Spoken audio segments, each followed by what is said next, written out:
আসসালামু আলাইকুম প্রিয় বন্ধুরা, আশা করি সবাই ভালো আছেন। আজকের এই ভিডিওটি কিন্তু চমৎকার হতে চলেছে, কারণ সবচাইতে আল্লাহ তাআলার একজন প্রিয় নবী মুসা আলাইহিস সালাতু ওয়াস সালামের জীবনী থেকে আজকের ঘটনাটি কিন্তু আমি সিলেক্ট করেছি। সম্পূর্ণ ভিডিওটি শুরু থেকে শেষ পর্যন্ত দেখার জন্য অনুরোধ করছি। প্রিয় বন্ধুরা, আমার ভিডিওতে যারা নতুন এসেছেন চ্যানেলটি সাবস্ক্রাইব করে দিবেন, ভিডিওটি ভালো লাগলে লাইক কমেন্ট শেয়ার করবেন। চলুন শুরু করা যাক। হযরত মুসা আলাইহিস সালাতু ওয়াস সালাম, যিনি আল্লাহ রাব্বুল আলামিনের একজন পয়গম্বর ছিলেন, একদা বনি ইসরায়েলের মধ্যে বক্তৃতা দিতে দাঁড়ালেন। তখন মুসা আলাইহিস সালাতু ওয়াস সালামকে জিজ্ঞেস করা হলো, হে মুসা, সবচেয়ে জ্ঞানী ব্যক্তি কে? মুসা আলাইহিস সালাতু ওয়াস সালাম বললেন, আমি সবচেয়ে জ্ঞানী। মহান আল্লাহ তাআলা মুসা আলাইহিস সালাতু ওয়াস সালামকে সতর্ক করে দিলেন, কেননা তিনি ইলমকে আল্লাহর দিকে সোপর্দ করেননি। অতঃপর আল্লাহ তার নিকট এ ওহী প্রেরণ করলেন, হে মূসা, দুই সমুদ্রের মধ্যস্থলে আমার বান্দাদের মধ্যে এক বান্দা রয়েছে যে তোমার চেয়ে অধিক জ্ঞানী। তিনি বললেন, হে আমার প্রতিপালক, কিভাবে তার সাক্ষাৎ পাব? তখন তাকে বলা হলো, হে মূসা, থলের মধ্যে একটি মাছ নিয়ে নাও, তারপর সেই মাছটি যেখানে হারিয়ে ফেলবে সেখানেই তুমি আমার সেই জ্ঞানী বান্দাটাকে পাবে। সুবহানাল্লাহ। অতঃপর মুসা আলাইহিস সালাতু ওয়াস সালাম ইউশা ইবনে নুনকে সাথে নিয়ে যাত্রা করলেন। তারা থলের মধ্যে একটি মাছ নিলেন। পথিমধ্যে তারা একটি বড় পাথরের নিকট এসে মাথা রেখে শুয়ে পড়লেন। তারপর মাছটি থলে হতে কখন জানি বেরিয়ে গেল এবং সুড়ঙ্গের মতো পথ করে সমুদ্রে চলে গেল। এই ব্যাপারটি হযরত মুসা আলাইহিস সালাতু ওয়াস সালাম তার খাদিম এর জন্য ছিল আশ্চর্য বিষয়। অতঃপর তারা তাদের বাকি দিন ও রাতভর চলতে থাকলো। পরে ভোরবেলা মুসা আলাইহিস সালাতু ওয়াস সালাম তার খাদিমকে বললেন, আমাদের নাস্তা নিয়ে আসো, আমরা আমাদের এ সফরে খুবই ক্লান্ত। হযরত মুসা আলাইহিস সালাতু ওয়াস সালামকে যে স্থানের নির্দেশ দেওয়া হয়েছিল সেই স্থান অতিক্রম করার পূর্বেই তিনি ক্লান্তি অনুভব করেননি। তারপর তার সাথী তাকে বলল, আপনি কি লক্ষ্য করেছেন হে মুসা আলাইহিস সালাতু ওয়াস সালাম, আমরা যখন পাথরের পাশে বিশ্রাম নিচ্ছিলাম তখন আমি মাছের কথা কিন্তু ভুলে গিয়েছিলাম। মুসা আলাইহিস সালাতু ওয়াস সালাম বললেন, আমরা তো সেই স্থানটিরই খোঁজ করছিলাম। অতঃপর তারা তাদের পদচিহ্ন ধরে আবার ফিরে চললেন। তারা সেই পাথরের নিকট পৌঁছে দেখতে গেলেন, এক ব্যক্তি, বর্ণনাকারী বলেন, কাপড় মুড়ি দিয়ে বসে আছেন। মুসা আলাইহিস সালাতু ওয়াস সালাম তাকে সালাম দিলেন। তখন খিজির আলাইহিস সালাতু ওয়াস সালাম, সেই ব্যক্তিটি ছিলেন হযরত খিজির আলাইহিস সালাতু ওয়াস সালাম। তো খিজির আলাইহিস সালাতু ওয়াস সালাম, এ দেশে সালাম কোথা থেকে আসলো? তিনি বললেন। মুসা আলাইহিস সালাতু ওয়াস সালাম বললেন, আমি মুসা, আল্লাহর পয়গম্বর। খিজির আলাইহিস সালাতু ওয়াস সালাম প্রশ্ন করলেন, বনি ইসরাইলের মুসা তুমি? তিনি বললেন, হ্যাঁ। তিনি আরও বললেন, সত্য পথের যে জ্ঞান আপনাকে দান করা হয়েছে তা থেকে শিক্ষা নেওয়ার জন্য আমি কি আপনাকে অনুসরণ করতে পারি? খিজির আলাইহিস সালাতু ওয়াস সালাম বললেন, তুমি কিছুতেই আমার সাথে ধৈর্য ধারণ করে থাকতে পারবে না হে মুসা।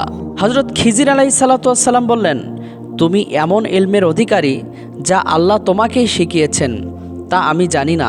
মুসা আলাইহিস সালাতু ওয়াস সালাম বললেন, আল্লাহ চাইলে আপনি আমাকে ধৈর্যশীল পাবেন এবং আমি আপনার আদেশ কখনোই অমান্য করব না। তারপর তারা দুজন সমুদ্র তীর দিয়ে চলতে লাগলেন। তাদের কোনো নৌকা ছিল না।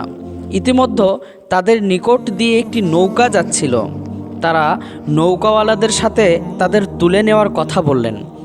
তারা খিজির আলাইহিস সালাতু ওয়াস সালামকে চিনতে পারল এবং ভাড়া ব্যতি রেখে তাদের নৌকায় তুলে নিল। তখন একটি চড়ুই পাখি এসে নৌকার এক প্রান্তে বসে একবার কি দুবার সমুদ্রে তার ঠোঁট ডোবালো। খিজির আলাইহিস সালাতু ওয়াস সালাম বললেন, হে মুসা, আমার এবং তোমার জ্ঞান সব মিলেও আল্লাহর জ্ঞানের তুলনায় চড়ুই পাখির ঠোঁটে যতটুকু পানি এসেছে তার চেয়েও কম। আল্লাহু আকবার। অতঃপর খিজির আলাইহিস সালাতু ওয়াস সালাম নৌকার তক্তাগুলোর মধ্য থেকে একটি তক্তা খুলে ফেললেন। মুসা আলাইহিস সালাতু ওয়াস সালাম বললেন, এরা আমাদের বিনা ভাড়ায় আরোহণ করিয়েছে, আর আপনি আরোহীদের ডুবিয়ে দেওয়ার জন্য নৌকাটি ছিদ্র করে দিলেন। খিজির বললেন, আমি কি বলিনি যে তুমি আমার সঙ্গে ধৈর্য ধারণ করতে পারবে না? মুসা আলাইহিস সালাতু ওয়াস সালাম বললেন, আমার ত্রুটির জন্য আমাকে অপরাধী করবেন না। আমি প্রকাশ্য দেখতে পাচ্ছি আপনি নৌকাটি ডুবিয়ে দিবেন, তাই আমি এই কথা বললাম। খিজির আলাইহিসসালাম বললেন, হে মূসা, তুমি তো ধৈর্য ধারণ করতে পারবে না। মূসা আলাইহিসসালাম বললেন, আমাকে ক্ষমা করবেন। বর্ণনাকারী বলেন, এটা মূসা আলাইহিসসালামের প্রথমবারের ভুল ছিল। প্রিয় বন্ধুরা, ঘটনা কিন্তু খুব চমৎকার হতে চলেছে। তাই এই পর্যন্ত যারা আমার ঘটনাটি শুনছেন তাদের উচিত হবে ইসলামকে ভালোবেসে, মূসা নবীকে ভালোবেসে ভিডিওতে একটা লাইক করে দেবেন এবং সুন্দর মতামত জানাতে কমেন্ট করতে কিন্তু ভুলবেন না। প্রিয় বন্ধুরা, এবার তারা দুজন নৌকা থেকে নেমে আবার চলতে লাগলেন। পথে একটি বালক অন্যান্য বালকের সাথে খেলা করছিল। খিজির আলাইহিসসালাম তার মাথার ওপর দিক দিয়ে ধরলেন এবং হাত দিয়ে তার মাথা ছিন্ন করে ফেললেন। মূসা আলাইহিসসালাম বললেন, আপনি হত্যার অপরাধ ছাড়াই একটি নিষ্পাপ জীবন নাশ করলেন, অর্থাৎ আপনি একটা বালককে হত্যা করলেন। খিজির আলাইহিসসালাম বললেন, হে মূসা, আমি কি তোমাকে বলিনি যে তুমি আমার সঙ্গে কখনো ধৈর্য ধরে থাকতে পারবে না? এটা ছিল পূর্বের চেয়ে অধিক জোরালো। অর্থাৎ প্রথমবার যখন খিজির আলাইহিসসালাম নৌকার তক্তা ভেঙে ফেললেন, মূসা আলাইহিসসালাম তখন কি বলেছিলেন, আপনি কেন এটা ভাঙলেন? খিজির তখন বলেছিলেন যে আমি নৌকার তক্তা ভেঙেছি, তো এটা আমার ব্যাপার, তুমি ধৈর্য ধারণ করতে পারবে না। মূসা তখন ক্ষমা চেয়েছিল। দ্বিতীয়বার কিন্তু মূসা আলাইহিসসালাম আবারও বললেন, আপনি কিন্তু এটা ভুল করলেন, আপনি হত্যার সমপরিমাণ পাপ করলেন। তখন খিজির কি বললেন, যে তুমি আমার সাথে কিন্তু ধৈর্য ধারণ করতে পারবে না, চলে যাও। মূসা আলাইহিসসালাম বললেন যে আপনি আমাকে ক্ষমা করুন। তারপর আবারও চলতে লাগলেন। চলতে চলতে চলতে তারা এক গ্রামের অধিবাসীদের নিকট পৌঁছে তাদের নিকট খাদ্য চাইলেন, কিন্তু তারা তাদের মেহমানদারি করতে অস্বীকার করল। তারপর সেখানে তারা ধসে যাওয়ার উপক্রম এমন একটি প্রাচীর দেখতে পেলেন। খিজির আলাইহিসসালাম তার হাত দিয়ে সেটি দাঁড় করিয়ে দিলেন, প্রাচীরটি হাত দিয়ে দাঁড় করিয়ে দিলেন। মূসা আলাইহিসসালাম বললেন, আপনি ইচ্ছা করলে এর জন্য মজুরি নিতে পারতেন। তিনি বললেন, এখানেই তোমার আর আমার মধ্যে সম্পর্কের অবসান। অর্থাৎ সূরা কাহফের বর্ণনায় দেখুন ৭৭ এবং ৭৮ নম্বর আয়াতের তাফসির পড়ে দেখুন কত সুন্দরভাবে আল্লাহ তাআলা এই কথাটিকে তুলে ধরেছেন।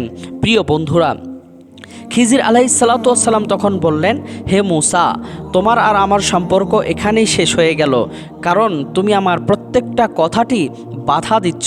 সুতরাং তোমার যেহেতু ধৈর্য নেই, তুমি আর আমার সাথে থাকতে পারো না। প্রিয় বন্ধুরা, হাদিসটি বর্ণিত হয়েছে সহিহ মুসলিম 2380 নম্বর হাদিস এবং আহমদ শরীফের 21167 নম্বর হাদিসের বর্ণনা। বিশ্বনবী মুহাম্মদ সাল্লাল্লাহু আলাইহি ওয়াসাল্লাম বলেন, আল্লাহ তাআলা মূসার ওপর রহম করুন, আমাদের কতই না মনোবাঞ্ছা পূর্ণ হতো যদি তিনি সবর করতেন, তাহলে আমাদের নিকট তাদের আরও ঘটনাবলী বর্ণনা করা হতো। প্রিয় বন্ধুরা, আজকের এই দীর্ঘ একটি গল্প থেকে আমরা এতটুকু শিখতে পারলাম যে নিজের জ্ঞান নিয়ে কখনো গর্ব করা যাবে না। অর্থাৎ আমি সবচাইতে বেশি জানি, আমি সবচাইতে বেশি জ্ঞানী, এটা বলা যাবে না, বরং আল্লাহ সবচাইতে বেশি জ্ঞানী। তাই আসুন আমরা অহংকার না করি, আজ থেকে আমরা ভেদাভেদ ভুলে গিয়ে একে অপরে মিলেমিশে বসবাস করার চেষ্টা করি এবং কখনো ইলম নিয়ে যেন অহংকার না আসে, সেজন্য আল্লাহ তাআলা যেন আমাদেরকে এমন মন মানসিকতা তৈরি করে দেন। আল্লাহুম্মা আমিন। ভিডিওটি ভালো লাগলে লাইক কমেন্ট শেয়ার করতে ভুলবেন না। প্রিয় বন্ধুরা, আমার নিত্য নতুন ভিডিও পেতে চ্যানেলটি সাবস্ক্রাইব করে দিবেন। জাযাকাল্লাহু খাইরান, বারাকাল্লাহু ফি হায়াতি। যারা যারা আমার এই সুন্দর স্টোরিটি শুরু থেকে শেষ পর্যন্ত শুনলেন, সবার জন্য দোয়া করি আল্লাহ তাআলা আপনাদেরকে যেন কবুল করে নেন। আমিন।